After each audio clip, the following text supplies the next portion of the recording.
네, 정부가 이번에 또 대출 규제를 또 풀었습니다. 그래서 정말 지금 최근 한 달간, 한 달 반 동안 대출을 계속 풀고 있는데 정말 큼직한 건 안 풀었지만 짜잘한 것들을 계속 풀고 있어요. 그러면 정부가 왜 그러고 있는지 그거에 대한 설명을 한번 해보도록 하겠습니다. 네, 1월 27일 금요일에 보도자료가 금융위원회에서 하나 나왔는데 금융위원회가 이제 업무 보고를 하는데 거기 안에 조금 새로운 내용들이 있어가지고 설명을 좀 해드리려고 합니다. 지금 정부가 되게 급해요. 급하고 지금 규제들을 엄청나게 풀고 있는데 이게 작년에 한 여름만 하더라도 전혀 그렇지 않았거든요. 그 규제에 관련돼서 한번 얘기가 나왔다가 언론에 또 문매를 맞은 적이 있습니다. 아니 뭐 다 푼다고 해놓고서 왜 안 푸냐 했는데 그게 한 6월, 7월이었다면 이제 8, 9월만 하더라도 이 KB 통계가 그래도 보합을 막 유지하고 있었거든요. 그래서 어떤 지역은 내려가더라도 또 어떤 지역들은 뭐 올라가고 그랬었는데 이게 9월부터 이제 막 꺾이기 시작해가지고 10월, 11월, 12월 해서 지금 엄청난 하락세를 보여주고 있거든요. 그래서 이게 지금 이 상태로 계속 가면은 1년에 뭐 한 20, 30% 이상 빠지는 건데 그럼 이게 전국적으로 그 정도까지 빠진다면은 경제에 심각한 타격을 주는 상황이란 말이죠. 그래서 정부가 이거 안 되겠다 해가지고 10월, 11월부터 규제를 막 계속 풀기 시작합니다. 계속 풀어가지고 이 꺾이는 속도를 어떻게든 낮추려고 하는 거죠. 근데 지금 이제 금리가 이때부터 올랐거든요. 7월, 8월부터 막 급격하게 오르기 시작하면서 지금 한국은행이 7번 연속 올렸단 말이죠.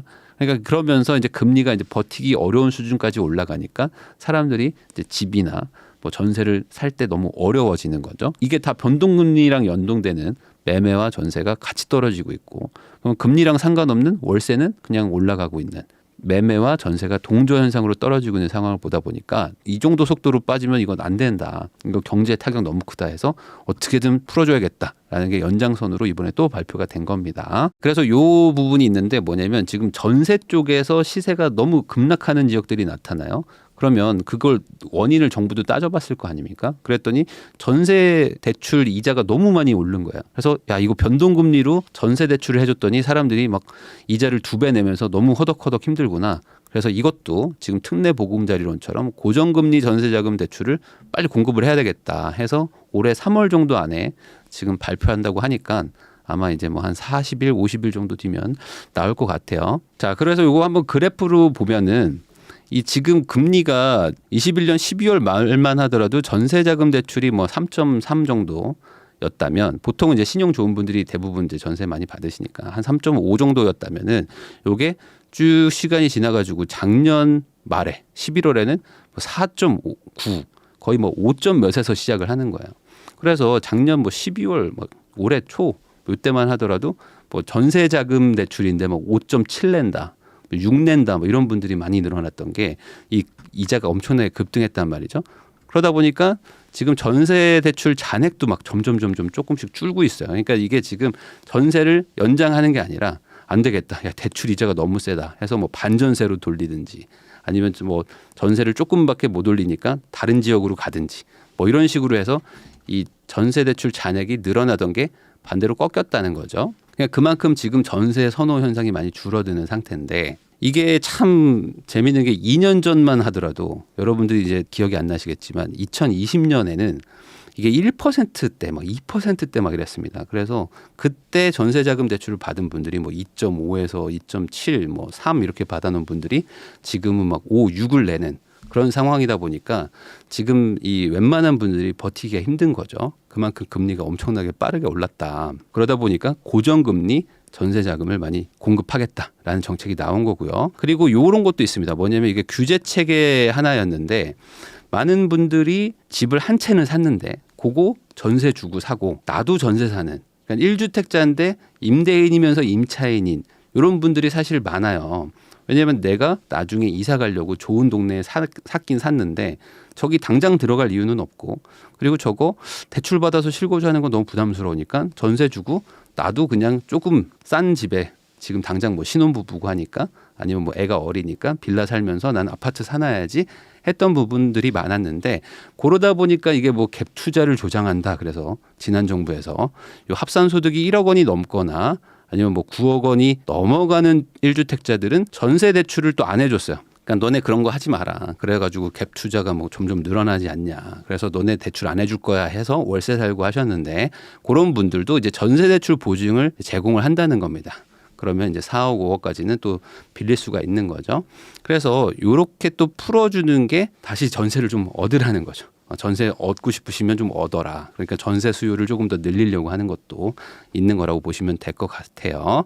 다만 갭투자 확대 등 시장 불안 방지를 위해서 다주택자는 안 되고 투가 지역이니까 이제 강남 3구와 용산은 3억 원 초과하는 아파트 1주택자는 또 보증을 안 해준다고 합니다. 이 부분은 또 기억을 좀 해주시고요. 그래서 이 소득이 많거나 유주택자는 안 해준다. 강남 3구 용산은 빼고 나머지 분들은 다 해준다. 그러니까 전 국민을 다 해준다고 보셔도 뭐 크게 무방하지 않을까 생각은 합니다. 자, 그리고 임대보증금 반환 목적 대출에 대해서 각종 제한을 폐지했는데 이것도 요번에 좀 나온 건데 이게 그 15억 초과 아파트는 지금 대출을 조금 풀어줬어요. 근데 이것도 이제 확실하게 더 풀어줘서 다른 어떤 규제들도 다 풀 테니까 이제 전세금을 뭐 반환하거나 할 때 필요한 대출 받고 싶으면 규제하지 않을게. 너네만 특별히 더 규제하지 않을 테니까 그냥 최대한 받아. 그래서 전세금 빼줄 때 많이 빼주고 그리고 너가 전세 살고 싶으면 전세 살고 너네가 1주택자라면 그래서 최대한 전세 시장을 좀 안정시키겠다라는 뜻입니다. 지금 대출 이자가 되게 높기 때문에 대출 이자를 뭐 최대한 낮출 수 있다고 해도 정부가 한계가 있잖아요.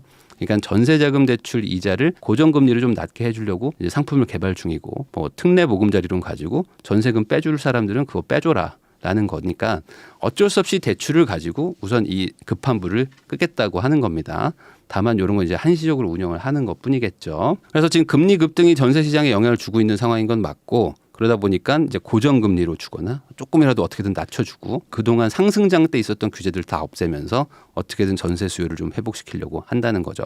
왜냐? 그렇게 해서 전세가 안정이 되면 집값 하락세도 조금 진정이 될 것이라고 판단하기 때문이고 아마 전세가 하락세가 멈추게 되면은 집값도 어느 정도 이제 안정화를 찾을 겁니다. 왜냐하면 급하게 주인들이 팔 이유가 없게 정부가 다 풀어줬거든요. 지금 일시적 2주택자라든지 뭐 분양권 가지고 있는 2주택자라든지 이런 것들을 다 풀어줬기 때문에 뭐 정말 뭐 돈이 없어가지고 사업이 망해서 집을 팔아야 되는 분들 아니고 전세가 하락이 멈추고 전세 가격이 안정화가 됐는데 당장 뭐 급하게 팔 사람들은 많이 줄 것 같긴 해요.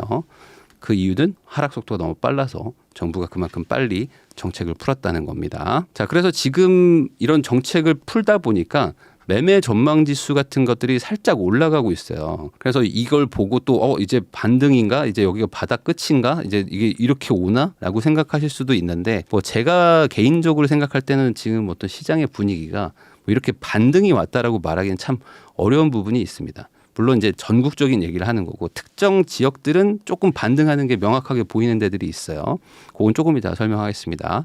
그리고 요 KB 선도 아파트 50지수 뭐 이런 게 있습니다. 그래서 가장 좀 유명한 나름 그 시세를 좀 리드한다고 하는 아파트 단지들만 따로 뽑아가지고 증감률을 보고 있는 게 있는데 지금 보면 이렇게 하락세가 약간 반등했어요. 그래서 이게 지금 올라가고 있구나, 이게 상승이구나라고 생각하실 수도 있는데 그게 아니고 하락세가 조금 줄어든 겁니다. 그러니까 여전히 지금 마이너스니까 빠지고 있는 거는 맞아요. 그렇지만 하락 속도가 줄어가고 있는 것도 사실이다. 정부가 원하는 대로 지금 정책이 조금은 먹히고 있지만 이게 이렇게 되고 싶었겠죠. 근데 이 정도밖에 안 올라갔다는 거. 그리고 이번에 특례 보금자리론도 이제 지금 출시가 됐고 근데 이게 말이 많았죠. 이거 나오고 나서 바로 이제 카카오뱅크 같은 거 보니까 정부는 4.9에 빌려준다는데 카뱅 갔더니 4.26이던데요. 막 이런 글들이 막 올라온단 말이죠. 그러니까 정부도 이거 안 되겠다 해서 더 깎아줬어. 바로 발표하자마자 더 깎았어요. 그럴 거면 아예 깎아서 발표하지. 어쨌든 뭐 국민들 입장에서는 뭐 이게 다 세금이긴 하지만 그래도 당장 급한 불은 끌 수 있으니까 이번에 한 4.4 정도로 지금 나옵니다. 4.4의 고정금리 이 정도면 괜찮은 거거든요. 그래서 지금 뭐 전세금 빼줘야 되는 분들 이런 분들이 집값이 9억 이하라면은 그걸 받아가지고 빼주시면서 뭐 실거주 하시든지 어떻게든 그렇게 하라는 정부의 의도를 보실 수가 있고요. 지금 이 특례 보금자리로는 뭐 저도 이거 상품을 딱 봤을 때 이거는 좀 사람들이 좋아할 것 같다. 특히 소득 제한이 없기 때문에 집값만 9억 이하면 다 받을 수 있거든요. 그래서 아마 이거는 전국적으로 많이들 받지 않을까. 그럼 왜 이걸 많이 받으려고 하느냐? 이 고정금리로 우선 해준다는 게 가장 큰 장점이고 더 큰 장점은 중도상환 수수료가 없다는 겁니다. 그러니까 이걸 쓰다가 내가 이게 너무 높다 싶으면은 한 몇 달 쓰고 바꾸셔도 되고요. 이걸 거쳐서 다시 다른 걸로 가려는 중도상환 수수료를 없앨 목적으로 받으려는 분들도 꽤 있는 것 같더라고요. 그러니까 우리은행에서 국민은행으로 갈 건데 그냥 가면은 중도상환 수수료가 나오니까 여기 들렸다가 한 몇 달 있다가 국민은행 가야지 뭐 이런 분들도 제가 주변에서 봤습니다. 그리고 이제 한시적으로 기존 대출 시점에 DSR 적용 요게 또 나왔는데 요게 뭐 어려운 개념 같지만 어려운 게 아닙니다. 뭐냐면 그냥 과거 받을 때 과거 대출 받을 때랑 똑같은 금액을 대출하자고 했다는 의도라고 보시면 돼요. 그러니까 예전에 내가 5억을 받았는데 이 DSR이라는 거는 이자가 높아지면 대출 한도가 낮아진단 말이죠. 근데 지금 그 사이에 이자가 많이 올랐단 말이에요. 그러면 당연히 대환이 안 되겠죠. 5억 받은 걸 이번에 4억밖에 못 받게 될 수도 있습니다. 이자가 많이 올라서. 그러면은 그 나머지 1억을 대출 받을 길이 없기 때문에 정부가 한시적으로 저금리일 때 대출 한도를 그대로 보장해 준다는 겁니다. 단 대환 대출을 갈아탈 때만 해주는 거고요. 증액은 안 됩니다. 예전에 내가 5억까지 받을 수 있었는데 3억밖에 안 받았어. 근데 이제 2년 지나고 이제 다시 5억을 받으려고 하는 거는 안 된다. 야, 내가 대출을 더 해주려는 게 아니고 그냥 네가 예전에 받았던 금액을 유지해서 대출을 끌고 갈 수 있게 해준다는 거다. 다만 이자는 달라집니다. 이자는 다르니까 이자는 더 내셔야 되죠. 이거를 옛날 이자 적용해준다라고 생각하시면 안 됩니다. 네, 그리고 이게 가장 크게 좋은 건 그거죠. 체증식이죠. 체증식을 한다는 게 이 특례 보금자리론의 가장 큰 장점이어가지고 사실상 만기 상환 대출 같이 되는 게 있어요. 그래서 요 5억을 만약에 가정해 봅니다. 4.4%의 30년짜리를 내가 빌렸다. 그러면 요 체증식으로 하게 되면 제가 이제 이거는 모 사이트에서 해본 거라서 정확하지 않을 수도 있는데 월 183만 원 정도가 나가는데 이걸 원리금 균등상환으로 갚으면 월 250이 나가요. 그러니까 여기서 원금을 엄청나게 갚는 거죠. 원금을 첫 달부터 갚느냐 차근차근 천천히 원금을 늘리느냐 요 차이거든요. 그러면 체증식이 훨씬 유리한 겁니다. 거기다가 요 나머지 70만 원 차이 요 70만 원을 안 내기만 해도 우선 마음이 좀 편하고요. 그리고 요거를 모아가지고 나중에 원금을 상환해버려도 돼. 그러니까 체증식이 되는데 일부러 다른 거를 하실 필요는 없고요. 보금자리로는 체증식이 된다는 거. 그래서 같은 대출이라도 당장 부담도 적고 나중에 갚을 수도 있기 때문에 체증식을 하시면 여러모로 좋을 겁니다. 그래서 지금 이자가 똑같은데 원금 갚으시다가 체증식으로 바꾸기만 하셔도 지금 생활이 훨씬 더 좀 편해질 수가 있어서 여러모로 지금 특례 보금자리론이 좀 인기를 끌고 있는 것 같습니다. 지금 뭐 주담대가 대출 인하가 되고 있는 게 보여요. 그러니까 금리는 올라가지만 사실 그동안 가상금리가 엄청 높았고 그 PF 시장 뭐 지금 주택뿐만 아니라 이 부동산 시장의 채권부터 해가지고 다 지금 불안 요소들밖에 없었어가지고 이 가상금리들이 엄청 높았는데 그거를 지금 정부가 뭐 반협박을 하면서 은행들이 막 많이 낮추고 있는 상태고 그러다 보니까 실제로 지금 제가 건물 쪽도 보면 한 몇 달 전만 해도 한 6.5%에 막 빌리고 그랬는데 지금은 한 5점대 후반, 5점대 중반까지도 많이 내려갔거든요. 그 말은 결국에 지금 금리의 상단은 이제 어느 정도 확인이 됐다라고 보입니다. 그래서 뭐 미국도 그렇고 우리나라도 그렇고 뭐 조금 더 올릴까 말까 뭐 이런 얘기하고 있는 거지 뭐 이렇게 올리겠다라고 보는 사람은 아무도 없죠. 그럼 여기서 얼마나 유지될 거냐 이게 지금 핵심인데 이 부분은 아직 좀 명확한 게 없습니다. 그래서 지금 그 하락이 컸던 강남 3구의 단지들 중에 몇몇 곳은 12월 대비 요 한 달 사이에 많이 반등한 게 있어요. 예를 들면 뭐 18억, 19억 가던 게 15억까지 내려갔다가 다시 16, 17억으로 막 지금 올라가고 있는 부분이 있거든요. 근데 이게 거래량이 너무 적다 보니까 이게 뭐 전국적으로 일어날 일이냐 이건 아직 알 수가 없죠. 말 그대로 강남의 일부 지역들에서 지금 그런 일들이 일어나고는 있지만 이게 뭐 서울이나 수도권, 지방도 다 그러냐? 그러진 않는다. 지금 저기 어딘가에서 조금씩 반등은 있지만 그게 우리 동네에는 체감이 전혀 안 될 수가 있어서 이런 것들을 인터넷으로 보시는 분들은 무슨 소리야 우리 집은 떨어지고 있는데 라고 말하시겠지만 이게 뭐 특정 지역들 강남의 안쪽에는 많이 빠진 곳들이 약간 반등한 것도 사실입니다. 그게 아마 지금 금리 인상이 3월 안에는 종료되지 않겠나. 거기다가 뭐 특례 보금자리론 뭐 이런 걸 뿐만 아니라 일시적 2주택 같은 것들도 다 풀어주고 어떻게든 정부가 하락세를 막으려는 그 정책의 의지를 지금 지속적으로 보여주고 있어서 그런 거에 기대 심리를 가지고 반등에 베팅하는 분들이 좀 나타나서 가격이 잠깐 반등하고 있는 것 같기도 해요. 거기다 지금 가상금리 진정되고 있고 보금자리론도 되고 지금 전세 반환용 대출도 막 다 풀어주니까 어찌됐든 정부의 의도대로 하락세는 지금보다는 좀 줄어들지 않을까 생각이 듭니다. 근데 이게 그럼 뭐 상승을 하든 아니면 하락세가 완연하게 바뀌어가지고 야 이제 더 이상 하락은 끝났다라는 느낌이 들려면 제가 봤을 때는 다주택자들이 움직여야 될 것 같고요. 정확하게는 다주택을 해도 상관없다고 생각하는 투자자 마인드가 있는 사람들이 집을 더 살려고 해야 수요가 살아날 텐데 요 분들은 여전히 지금 취득세가 규제가 돼 있고요. 그리고 종부세가 많이 풀리긴 했지만 그래도 종부세 부담이 없는 것도 아닙니다.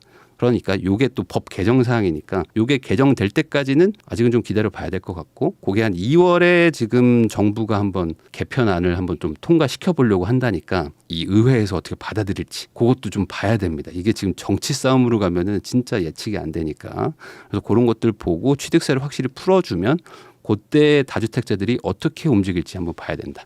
현재 상황에서는 가격 많이 하락한 지역들에 대해서 관심을 되게 많이 갖고 있습니다. 이 투자를 하려고 하는 사람들이 언론에 많이 오르내리는 지역들, 그런 지역들에 많이 빠진 지역들, 그런 곳들을 지금 계속 보고 있기는 한데 아직 들어가려고 하지는 않아서 한 달 정도는 좀 지켜봐야 방향이 좀 명확하게 보일 것 같습니다.